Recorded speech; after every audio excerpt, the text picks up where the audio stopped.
দেখেন এখানে আমার যতগুলো ফেসবুক আইডি আছে সবগুলো ফেসবুক আইডির পাসওয়ার্ড কিন্তু এখানে চলে আসছে। জাস্ট এই যে চোখের আইকন আছে এখানে ক্লিক করলে কিন্তু পাসওয়ার্ডটি দেখাবে। তো তার জন্য আপনারা প্রথমে চলে যাবেন আপনার ফোন থেকে গুগল ক্রোমের মধ্যে, ক্রোম ব্রাউজারে চলে যাবেন। তো গুগল ক্রোমে কিন্তু আপনার জিমেলটি লগইন করা থাকতে হবে। আর যদি আপনার জিমেল লগইন করা না থাকে তাহলে এখানে সার্চ করবেন GMAIL, জিমেল লিখে সার্চ করবেন। জিমেল লিখে সার্চ করবেন, দেখেন এখানে কিন্তু জিমেলের অপশন চলে আসছে বা ওয়েবসাইট চলে আসছে। তো আপনারা এখানে ক্লিক করার মাধ্যমে আপনার জিমেল এবং পাসওয়ার্ড দিয়ে লগইন করে নেবেন। তারপর আপনার ফোনের উপরের দিকে ডান পাশে কোণায় দেখেন 3 ডট দেওয়া আছে, এখানে একটু ক্লিক করে দেবেন। তারপর একটু নিচের দিকে নামবেন, দেখেন এখানে লেখা আছে সেটিংস, আপনারা এখানে ক্লিক করে দিবেন, সেটিংসে ক্লিক করে দিবেন।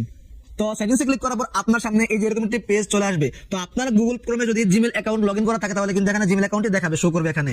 তো এখানে যদি জিমেল অ্যাকাউন্টটি দেখায় তাহলে আপনারা এখান থেকে এই গুগল পাসওয়ার্ড ম্যানেজার লেখা একটি ক্লিক করে দিবেন। তো পাসওয়ার্ড ম্যানেজার লেখা ক্লিক করার পর আপনার ফোনের স্ক্রিন লক অথবা ফিঙ্গারপ্রিন্ট চাইতে পারে। তো আপনার ফোনের ফিঙ্গারপ্রিন্ট অথবা স্ক্রিনটি আনলক করলেই কিন্তু আপনার সামনে এই যে এরকম একটি পেজ চলে আসবে। আর এখানে কিন্তু শুধু ফেসবুক না, আপনি আপনার লাইফে এই জিমেলটি আপনার ফোনে লগইন করা অবস্থায় যত ধরনের অ্যাকাউন্ট ক্রিয়েট করেছেন বা খুলেছেন সকল ধরনের অ্যাকাউন্টের পাসওয়ার্ড এখানে চলে আসবে। তো আমি যেহেতু এখন ফেসবুকের পাসওয়ার্ড বের করবো তাই আমি এখান থেকে ফেসবুকটি খুঁজে বের করবো। তো একটু নিচের দিকে নামলাম, দেখেন এখানে লেখা আছে ফেসবুক। তো আমি এখান থেকে ফেসবুকে ক্লিক করে দিলাম। দেখেন ফেসবুকে ক্লিক করার পর কিন্তু এই আমার এখানে আমার ফোনের স্ক্রিন লক চাইতেছে, আমি এখন আমার এখান থেকে স্ক্রিন লকটা দিয়ে দিলাম, ফিঙ্গারপ্রিন্ট দিয়ে দিলাম। তো ফিঙ্গারপ্রিন্ট দেওয়ার পর আমি আবার এখান থেকে ফেসবুকে ক্লিক করে দেবো। ফেসবুক ক্লিক করে দিলাম। এখন দেখেন এখানে কিন্তু আমার জিমেল এবং এখানে আমার পাসওয়ার্ড শো করতেছে। আমি যদি এখান থেকে যে চোখের আইকন দেওয়া আছে বা চোখের ছবি দেওয়া আছে এখানে ক্লিক করি তাহলে কিন্তু আমার পাসওয়ার্ডটা এখানে শো করবে।